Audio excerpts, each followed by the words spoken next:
sekarang kita pemanasan dulu ya.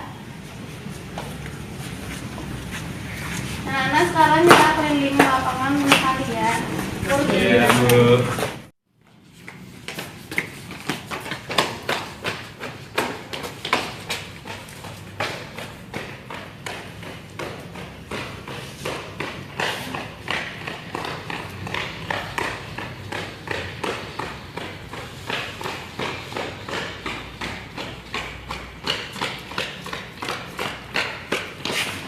Buat apa ya? Ayo cuma 5 kali yuk.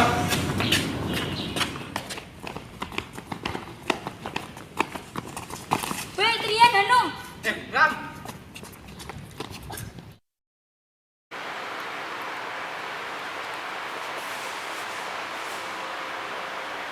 Nah, itu tadi adalah ilustrasi dari pingsan. Jadi, apa itu pingsan? Pingsan adalah hilangnya kesadaran sementara karena otak kekurangan oksigen, lapar, mengeluarkan banyak tenaga, kekurangan cairan atau yang biasa disebut dengan dehidrasi, terus kemudian hipoglikemia dan anemia. Pingsan terjadi karena tekanan darah menurun ya, secara tiba-tiba dan menyebabkan berkurangnya aliran darah ke otak. Kondisi ini yang bisa memicu pingsan ya, antara lain ketakutan, stres ya, terus kemudian cuaca yang panas ya, biasanya pada waktu upacara, kemudian perubahan posisi yang secara tiba-tiba. Oke, setelah kita mengetahui terjadinya pingsan, lanjut gejala apa saja yang akan dialami oleh korban pada waktu pingsan. Oke, yang pertama, penderita tidak mampu merespon ketika diajak berbicara dan tidak bereaksi terhadap rangsangan seperti dicubit. Selanjutnya, penderita terbaring dan tidak bergerak sama sekali. Oke. Yang selanjutnya adalah pernapasan tidak teratur dan denyut nadi semakin melambat. Oke.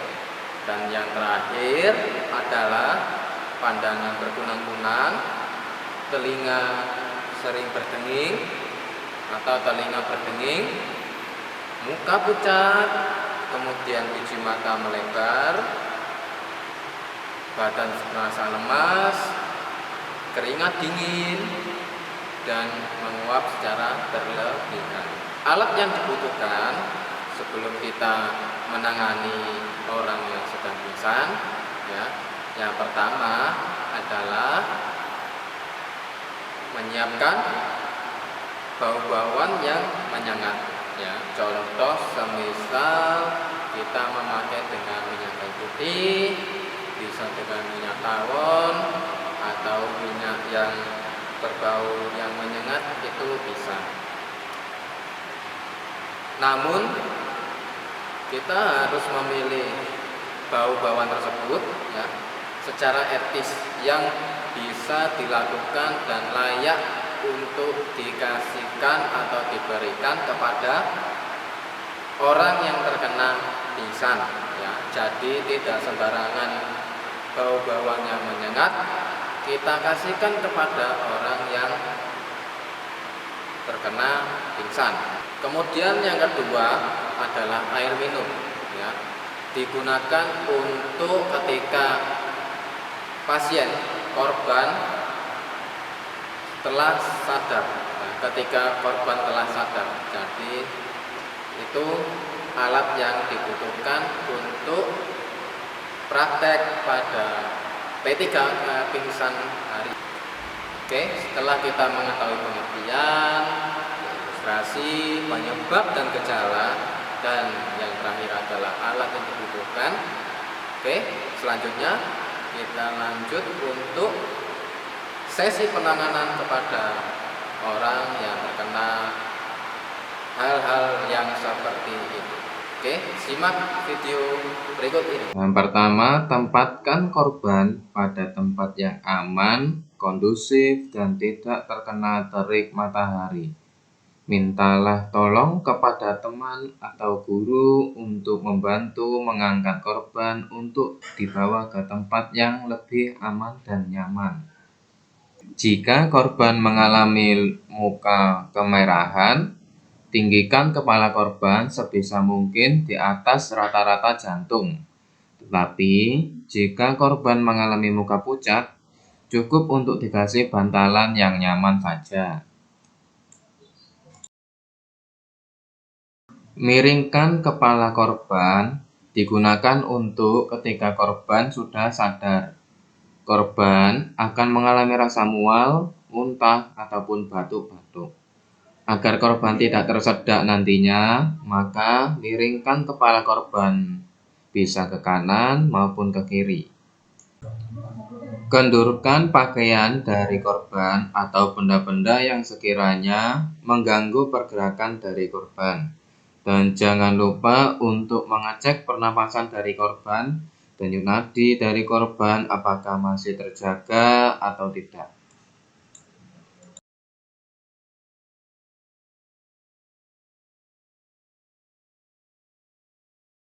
Berikan bau-bauan menyengat agar dapat membantu korban segera sadar. Jangan lupa untuk menekan bagian di antara kedua alis korban dengan memanggil-manggil namanya agar lebih membantu. Semisal jika nama korban itu adalah Maile, maka kalian sebut-sebut namanya bersamaan dengan memberikan bau-bauan ke dekat hidung korban.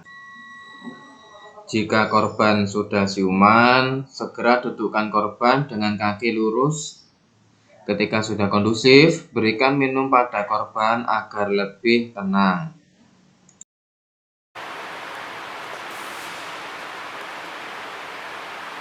Oke, sekian untuk video praktek ini saya buat. Semoga bisa bermanfaat untuk kalian semua yang sedang berada di situasi dan kondisi tersebut. Dan jangan lupa untuk tetap menjaga kebersihan lingkungan, menjaga imunitas tubuh, dan tetaplah di rumah saja. Jika terpaksa untuk keluar rumah, maka gunakanlah masker. Dan jangan lupa tetaplah mengikuti protokol kesehatan dan tetap melakukan physical distancing. Oke, terima kasih semuanya. Wassalamualaikum warahmatullahi wabarakatuh.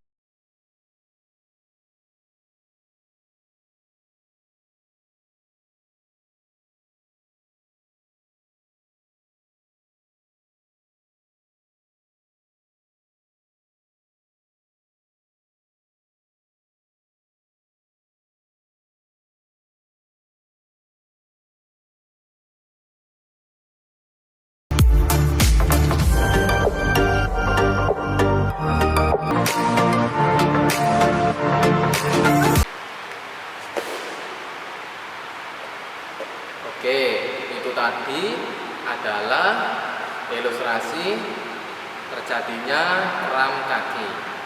Selanjutnya, apa sih itu kram kaki? Kram kaki adalah kontraksi otot berlebihan karena yang pertama kelelahan, dehidrasi, penumpukan asam laktat, dan sirkulasi yang tidak lancar.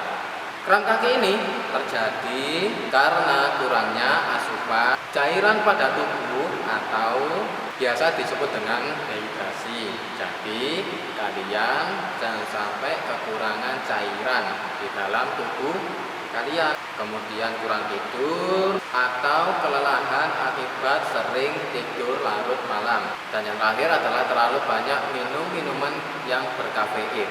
Pada dasarnya efek kafein untuk tubuh adalah menimbulkan rasa cemas dalam diri kita yang akan mengakibatkan otot dalam tubuh kita menjadi tegang. Kemudian gejala yang dialami oleh kram kaki adalah rasa tidak nyaman di bagian kaki, tangan atau badan seperti ditarik ya, pada bagian yang terkena kram.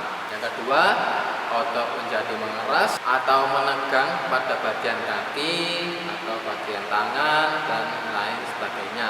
Alat yang dibutuhkan ketika kita ingin menangani korban yang terkena kram kaki ya, yang pertama adalah sediakan air hangat ya, yang dibungkus dengan plastik.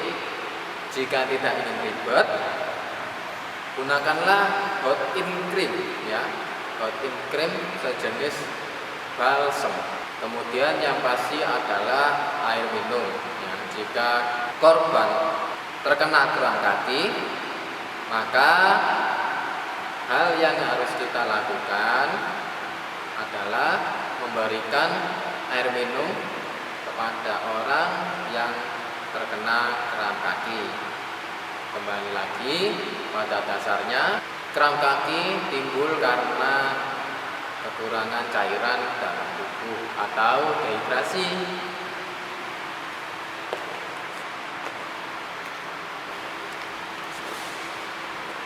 Oke, setelah kita mengetahui pengertian, ilustrasi, penyebab dan gejala, dan yang terakhir adalah alat yang dibutuhkan.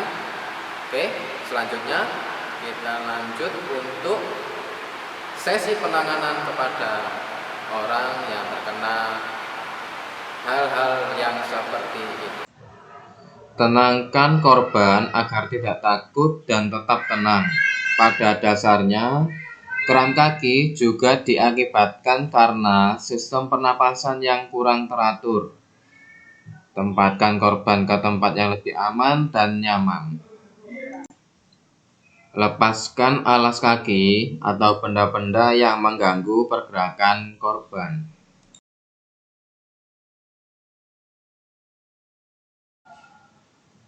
Kemudian, pijat atau goyang-goyangkan kaki yang terkena kram dengan agak keras. Digunakan untuk melemaskan otot-otot yang terjadi kram atau menegang.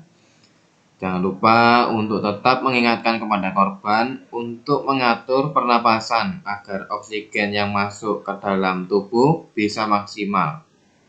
Pada dasarnya, sistem kerja dari otot itu memerlukan oksigen untuk bergerak. Maka, dengan pernapasan yang teratur akan dapat membantu melemaskan kram pada kaki korban.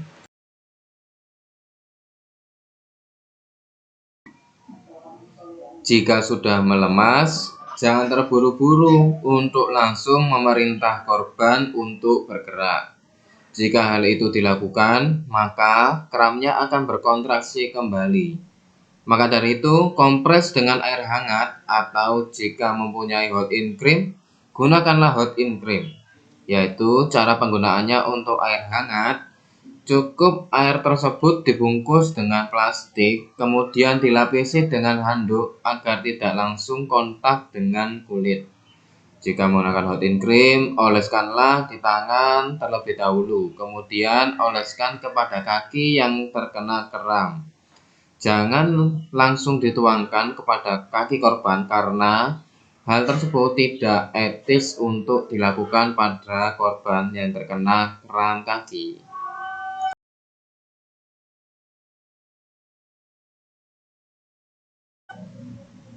Selanjutnya adalah melakukan stretching pada bagian kram. Lakukanlah gerakan stretching dengan hitungan 1 kali 8 hitungan dengan pengulangan 2-3 kali. Hingga dirasa kram tersebut sudah membaik, jangan lupa untuk melakukan stretching ke bagian kaki lainnya. Hal itu ditujukan agar kaki lainnya tidak mengalami kram juga nantinya.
Ketika sudah, dudukkan korban, kemudian berikan minum secukupnya.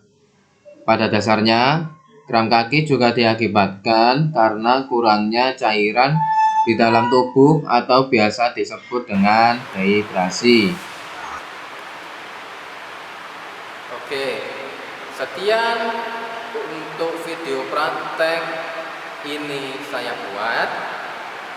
Semoga bisa bermanfaat untuk kalian semua yang sedang berada di situasi dan kondisi tersebut. Dan jangan lupa untuk tetap menjaga kebersihan lingkungan, menjaga imunitas tubuh, dan tetaplah di rumah saja. Jika terpaksa untuk keluar rumah, maka gunakanlah masker. Dan jangan lupa tetaplah mengikuti protokol kesehatan dan tetap melakukan physical distancing. Oke?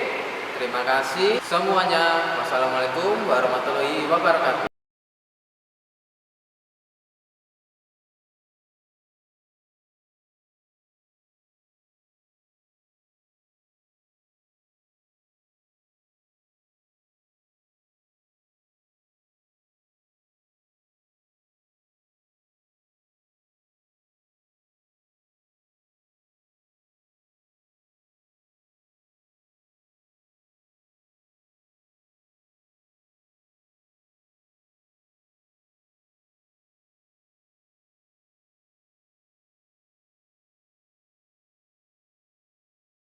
Alami lebam atau memar, entah karena terbentur sesuatu atau mungkin kelelahan usai melakukan aktivitas fisik seperti lari. Esoknya, ada bagian kulit kita yang nampak berwarna biru atau keunguan. Nah, sebenarnya, warna biru atau keunguan ini terjadi akibat cedera yang terdapat di bawah kulit atau terjadi pendarahan di bawah kulit. Untuk mengatasi kondisi Pengertian dari memar adalah pendarahan di lapisan bawah kulit karena adanya pembuluh darah yang pecah. Bagian tubuh yang memar biasanya mengalami perubahan warna dan pembengkakan. Kondisi tersebut merupakan akibat rembesan darah ke dalam jaringan kulit. Memar terjadi karena pembuluh darah kecil di dekat permukaan kulit pecah akibat benturan atau cedera, sehingga darah di dalam pembuluh darah bocor keluar jaringan sekitar. Jadi jika seseorang sering mengalami memar pada kulit, berarti pembuluh darah kecilnya mudah dan sering pecah.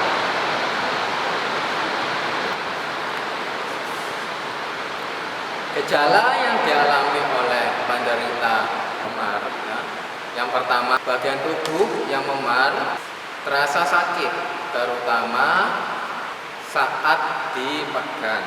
Kulit memerah, lalu berubah menjadi biru atau hijau.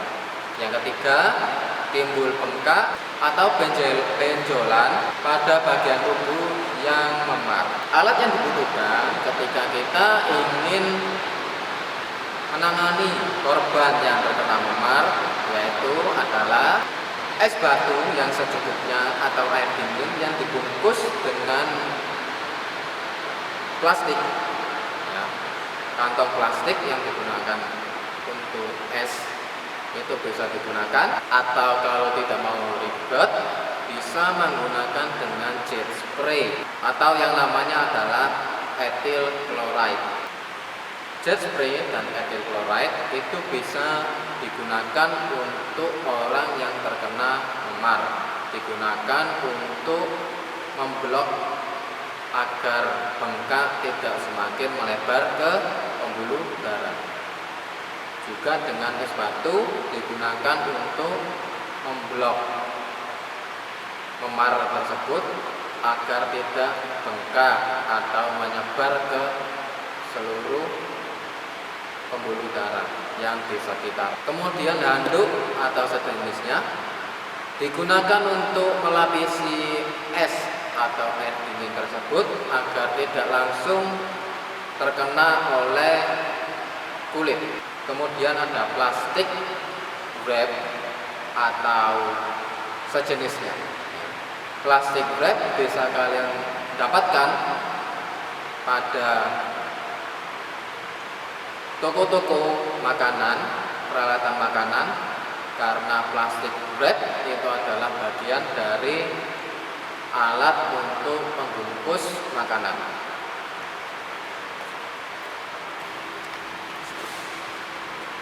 Oke, setelah kita mengetahui pengertian, ilustrasi, penyebab dan gejala, dan yang terakhir adalah alat yang dibutuhkan. Oke, selanjutnya kita lanjut untuk sesi penanganan kepada orang yang terkena hal-hal yang seperti itu. Oke, simak video berikut ini. Tenangkan korban dan luruskan kaki jika di bagian kaki yang terkena benturan. Jika tangan yang terkena, maka luruskan tangan dan istirahatkan. Jangan lupa cek apakah memar tersebut ada luka luar atau hanya luka bagian dalam saja.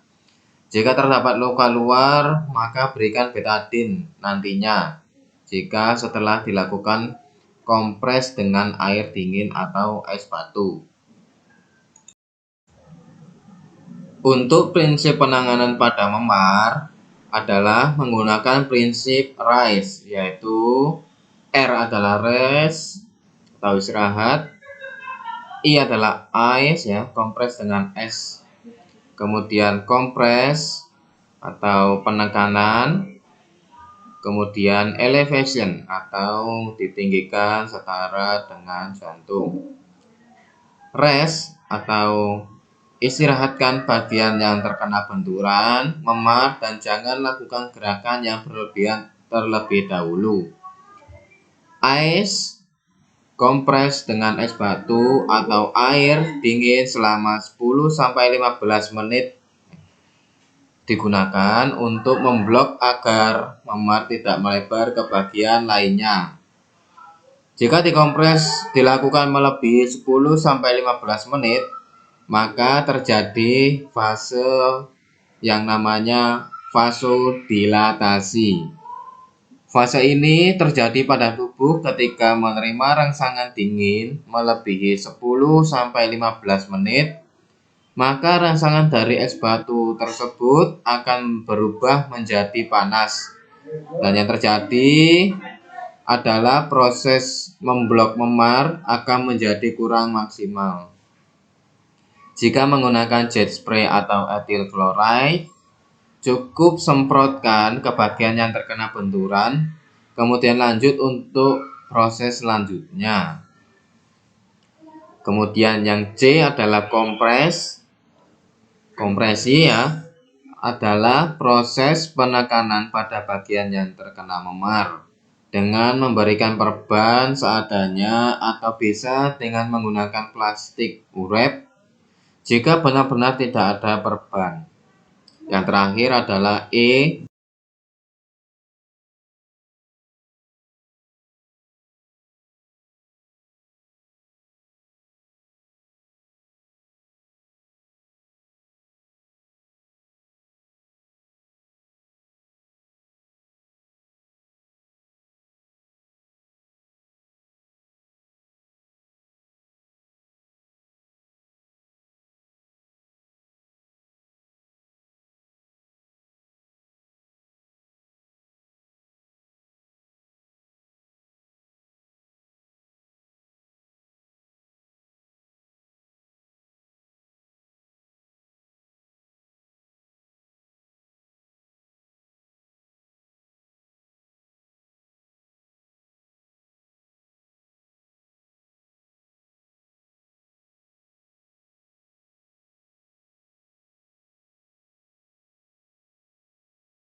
elevation adalah dengan meninggikan bagian yang terkena memar yang bertujuan agar aliran darah tidak mengalir ke bagian tubuh yang terkena memar.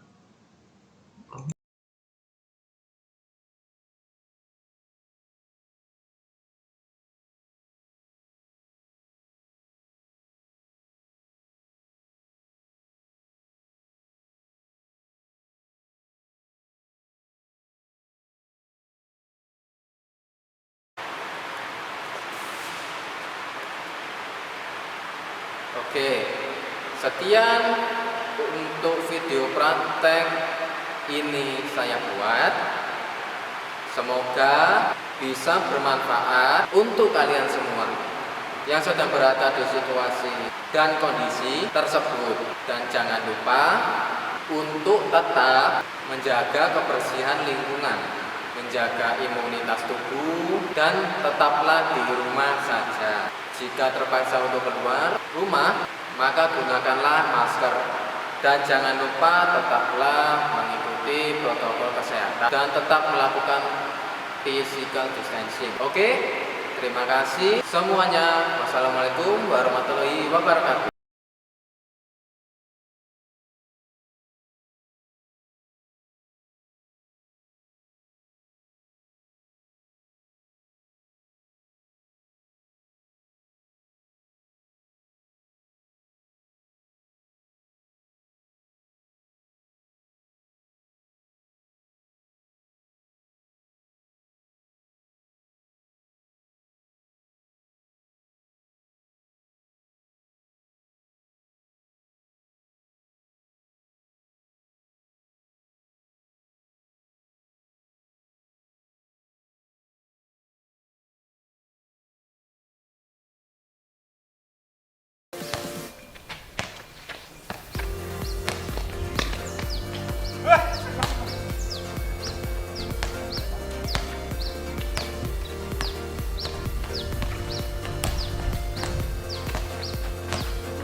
Kenapa sih? Orangnya bro, Nah, yang mana be?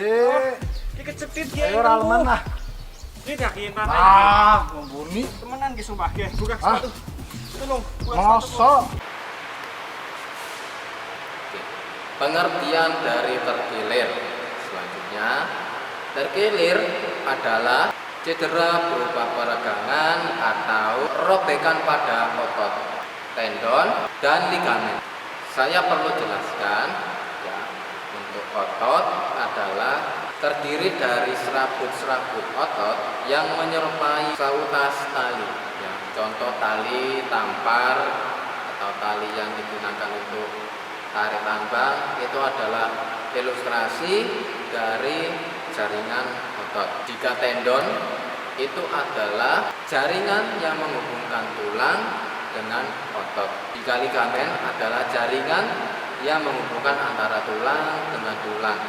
Jadi itu adalah perbedaan yang harus kalian ketahui pada P3K terkilir atau cedera ini. Yang pertama, pengertian dari otot atau ciri-cirinya. Yang kedua ada tendon. Yang ketiga ada ligamen. Otot menyerupai tali tambang yang bersifat seperti serabut otot, ya. Tendon yang berhubungan dengan atau yang menghubungkan antara otot dan tulang. Kemudian ligamen adalah jaringan yang menghubungkan antara tulang dan tulang. Terkilir disebabkan oleh olahraga atau kegiatan fisik yang terlalu berat. Terkilir terjadi ketika berjalan atau berolahraga pada medan yang tidak rata, atau bisa diilustrasikan salah tumpuan, ya, atau pada waktu melompat, ya, itu salah jatuhnya, ya, akhirnya terjadilah terkilir atau cedera, atau biasa kita sebut pendaratan yang kurang sempurna. Kemudian bisa jadi adalah teknik yang salah saat kita melakukan berolahraga. Gejala yang dialami oleh terkilir pada korban pertama merasakan nyeri, bengkak, memar, atau mati rasa pada bagian tubuh yang terkilir. Selanjutnya tidak mampu berjalan atau menahan berat badan sendiri. Alat yang dibutuhkan ketika kita ingin menangani korban yang terkena terkilir yaitu adalah es batu yang secukupnya atau air dingin yang dibungkus dengan plastik, ya, kantong plastik yang digunakan untuk es itu bisa digunakan, atau kalau tidak mau ribet bisa menggunakan dengan jet spray atau yang namanya adalah ethyl chloride. Jet spray dan ethyl chloride itu bisa digunakan untuk orang yang terkena gilir, digunakan untuk memblok agar bengkak tidak semakin melebar ke pembuluh darah. Juga dengan es batu digunakan untuk memblok memar tersebut agar tidak bengkak atau menyebar ke seluruh pembuluh darah yang di sekitarnya. Kemudian handuk atau sejenisnya digunakan untuk melapisi es atau air dingin tersebut agar tidak langsung terkena oleh kulit. Kemudian ada plastik wrap atau sejenisnya. Plastik wrap bisa kalian dapatkan pada toko-toko makanan, peralatan makanan, karena plastik wrap itu adalah bagian dari alat untuk membungkus makanan. Oke, setelah kita mengetahui pengertian, ilustrasi, penyebab dan gejala, dan yang terakhir adalah alat yang dibutuhkan. Oke, selanjutnya kita lanjut untuk sesi penanganan kepada orang yang terkena hal-hal yang seperti ini. Oke, simak video berikut ini. Tenangkan korban dan bawa ke tempat jauh dari tempat kejadian berlangsung, guna menghindari perasaan trauma di kemudian hari. Penanganan pada terkilir atau cedera ini hampir sama dengan penanganan pada memar. Hanya ilustrasi penyebabnya saja yang berbeda. Jika memar diakibatkan karena benturan, maka terkilir diakibatkan karena adanya robekan pada serabut-serabut otot. Luruskan kaki korban dan lepas alas kaki dan benda-benda yang mengganggu pergerakan korban.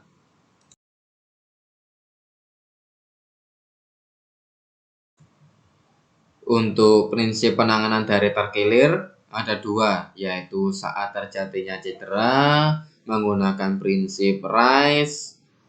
R adalah rest, I adalah ice, C adalah compression, E adalah elevation. Dan pasca terjadinya cedera adalah police, ya.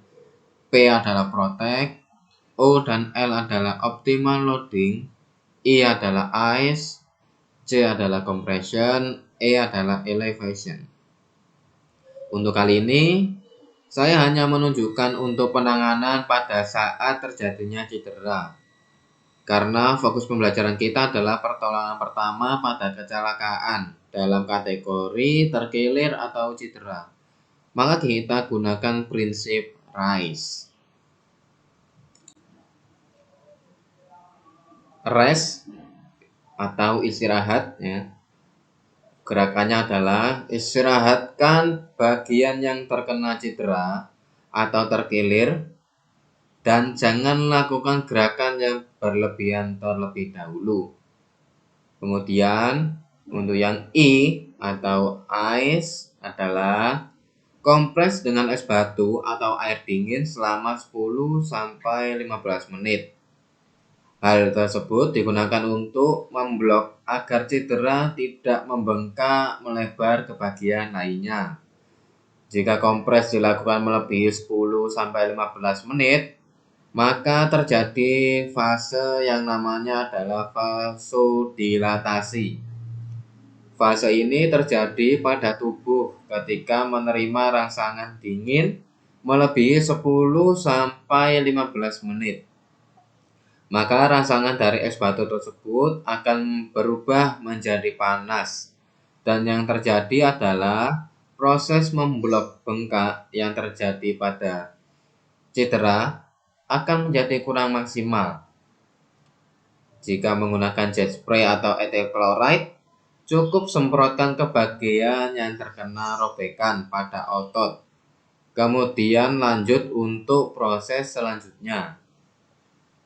Kemudian yang C adalah compression, adalah proses penekanan pada bagian yang terkena terkilir atau cedera dengan memberikan perban seadanya atau bisa dengan menggunakan plastik wrap jika memang benar-benar tidak ada perban. Jangan pernah memijat pada bagian yang sakit, karena jika hal itu dilakukan maka akan semakin memperlebar wilayah bengkak pada sekitar dan makin memperparah keadaan.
Kemudian yang terakhir adalah E, elevation, adalah dengan meninggikan bagian yang terkena cedera atau terkilir setinggi rata-rata jantung, yang bertujuan agar aliran darah tidak mengalir ke bagian tubuh yang terkena cedera atau terkilir.